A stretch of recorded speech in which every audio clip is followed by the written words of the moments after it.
Previously on My Immortal. Ebony Darkness Dementia Ravenway falls in love with Draco Malfoy, and they go on a good Charlotte date. Dumbledore catches them and scorns them.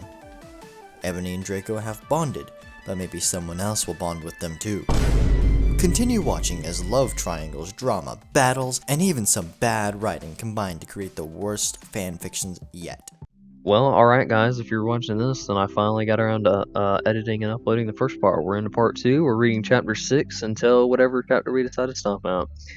Yeah. Oh boy, this is great. If you haven't seen the first episode, watch that, because, well, I'm not gonna pretend like it would add a lot of context, but it would be appreciated. It probably would.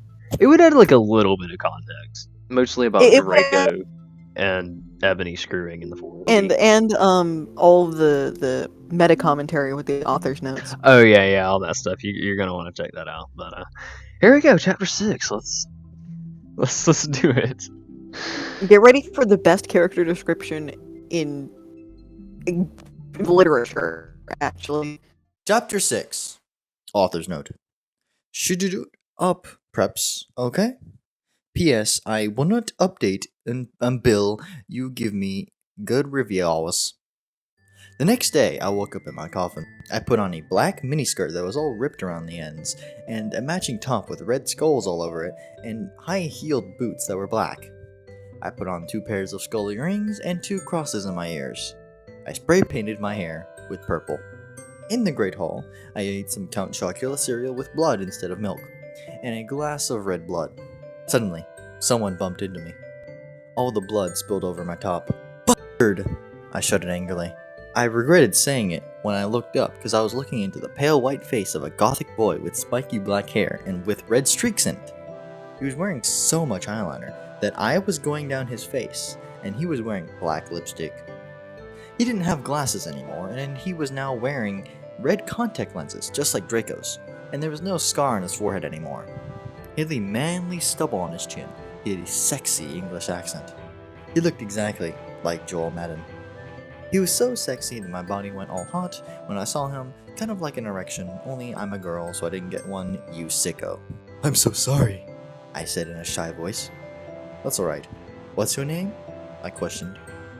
My name's Harry Potter, although most people call me Vampire these days, I grumbled. Why? I exclaimed. Because I love the taste of human blood, I giggled. Well, I am a vampire, I confessed. Really? I whimpered. Yeah, I roared. We sat down to talk for a while. Then Draco came up behind me and told me he had a surprise for me, so I went away with him. Chapter 7. Bring me to life. Author's note. Well, okay, you guys. I'm only writing this because I got 5 God reviews. In BTW, I won't write the next chapter till I get 10 God Vons. Stop flaming, or I'll report you. Ivoni isn't a Mary Sue. She isn't perfect. She's a Satanist. And she has problems. She's depressed for God's sake. Draco and I held our pale wet hands with black nail polish as we went upstairs. I was wearing red Satanist sings on my nails and red nail polish. Author's note. See, does that sound like a Maru Su to you? I waved to Vampire. Dark misery was in his depressed eyes. I guess he was jealous of me that I was going out with Draco. Anyway, I went upstairs excitedly with Draco. We went into his room and locked the door. Then, we started Frenching passively and we took off each other's clothes enthusiastically. He felt me up before I took off my top. Then I took off my black leather bra and he took off his pants. We went on the bed and started making out naked, and then he put his boy's thingy in mine, and we had sex. See, is that stupid? Oh, Draco, I screamed while getting an orgasm, when all of a sudden I saw a tattoo I have never seen before on Draco's arm. It was a black heart with an arrow through it. On it, in bloody gothic writing, were the words, Vampire. I was so angry. You bastard, I shouted angrily, jumping under the bed. No, but you don't understand. Draco pleaded, but I knew too much. No, you f***ing idiot, I shouted. You probably have AIDS anyway.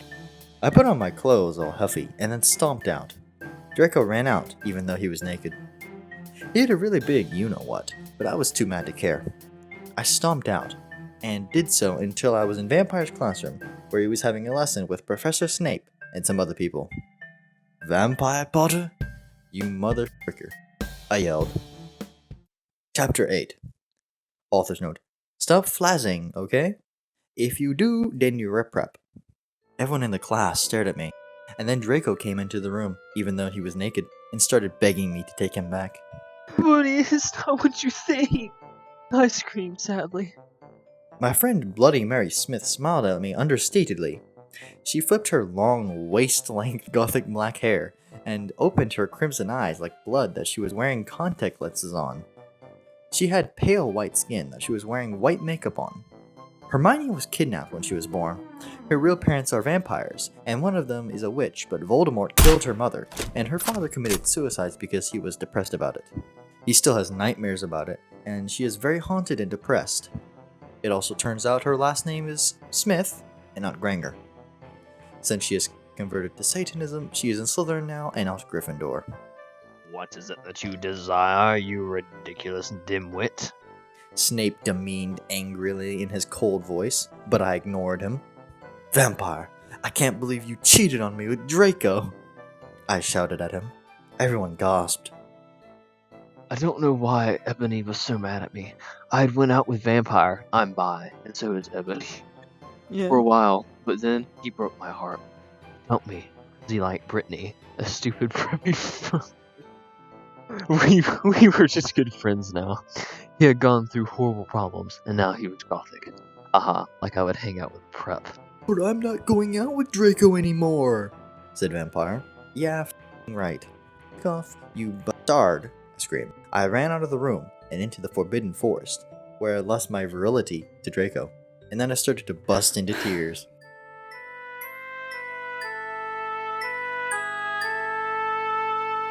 Chapter 9. Author's note. Stop flaming, okay? I didn't read all the books. This is from the movie, so it's not my fault if Dumbledore swears. Besides, I said he had a headache. And the reason Snap doesn't like Harry now is because he's Christian and Vampire is a Satanist. MCR rocks. I was so mad and sad. I couldn't believe Draco for cheating on me.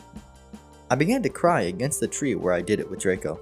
Then, all of a suddenly, an horrible man with red eyes and no nose and everything started flying towards me on a broomstick. He didn't have a nose, basically like Voldemort in the movie, and he was wearing all black, but it was obvious he wasn't gothic.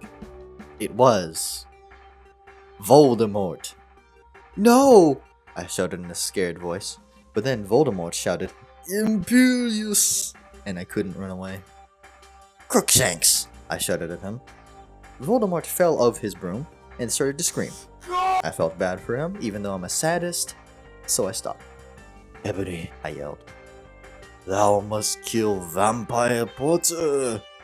I thought about Vampire and his sexy eyes, and his gothic black hair, and how his face looks just like Joel Madden. I just remembered that Draco had said I didn't understand, so I thought, what if Draco went out with Vampire before I went out with him, and they broke up? "No, Voldemort," I shouted back. Voldemort gave me a gun. "No, please," I begged. "Thou must," I yelled. "If thou does not, then I shall kill thy beloved Draco." How did you know?" I asked in a surprised way. Voldemort got a "dude, you're so retarded" look on his face. "I hath telekinesis," I answered cruelly. "And if you doth not kill Vampire, then thou know what will happen to Draco," I shouted. Then I flew away angrily on my broomstick. I was so scared and mad, and I didn't know what to do. Suddenly, Draco came into the woods. "Draco," I said. "Hi." Hi. He said back, but his face was all sad. He was wearing white foundation and messy eyeliner, kind of like a pentagram, get it? Between Joel Madden and Gerard Way. "Are you okay?" I asked. No, I answered. "I'm sorry I got all mad at you, but I thought you cheated on me." I expelled. That's okay. He said all depressed, and we went back to Hogwarts together, making out. Chapter 10. Stupid, you're gay. If you do not like my story, then f off. P.S. It turns out Bloody Mary isn't a muggle, a flirt, all, and she vampire or evil. That's why they moved houses, okay? I was really scared about Voldemort all day. I was even upset went to rehearsals with my gothic metal band, Bloody Gothic Rose 666. I'm the lead singer of it, and I play guitar. People say that we sound like a cross between Good Charlotte, Slipknot, and My Chemical Romance. The other people in the band are Bloody Mary, Vampire, Draco, Ron, although we call him Diabolo now, he has black hair with blue streaks in it, and Hagrid. Only today, Draco and Vampire were depressed, so they weren't coming, and we wrote songs instead. I knew Draco was probably slitting his wrists. He wouldn't die because he's a vampire too. And the only way you can kill a vampire is with a CROSS. There's no way I'm writing that. Or state. And Vampire was probably watching a depressing movie like The Corpse Bride. I put on a black leather shirt that showed off my boobs and tiny matching miniskirt that said Simple Plan on the butt. You might think that I'm a slut, but I'm really not. We were singing a cover of Helena, and at the end of the song, I suddenly bust into tears. Ebony, are you okay? I said in a concerted voice. What the f*** do you think? I asked angrily. Well, Voldemort came, and the f***ing guard told me to kill Harry, but I don't want to kill him because he's really nice, even if he did go out with Draco. But if I don't kill Harry, then Voldemort will kill Draco. I bust into tears. Suddenly, Draco jumped out from behind a wall. Why didn't you f***ing tell me? I shouted. How could you poser muggle? See, is that out of character? I started to cry and cry. Draco started to cry too, all sensitive. Then he ran out crying. We practiced for one more hour. Then suddenly Dumbledore walked in angrily. His eyes were all fiery, and I knew this time it wasn't because he had a headache. What have you done? I started to cry wisely. See, that's because not swearing, and this time he was really upset. You will see why. Inobi Draco has been found in his room. He committed suicide by slitting his wrists. I think that's about long enough that we need for a video there. This is turning out to be quite the series. I'm really starting to like how this is going. Well, guys, this is part 2 of us reading My Immortal. This is, as I said in the previous video, this is pretty much a garbage fire. But it's our garbage fire. I'm loving it so far. I want to read more. I'm invested now. I got to see where this goes. But anyway, this is this. Watch the previous video so you can be caught up on everything if you haven't already watched it, and be ready for part 3 because we're definitely gonna make that. Yeah. Like and subscribe, I guess, whatever YouTubers say. Next time on My Immortal. Draco isn't actually dead, I guess, and gets kidnapped. Hagrid goes full goth, and Lupin chews. Ebony and Vampire go and face Darth Valar once again as he puts on his high heels. Will Draco be saved? Will Darth Voldemort be defeated? Find out next time on My Immortal.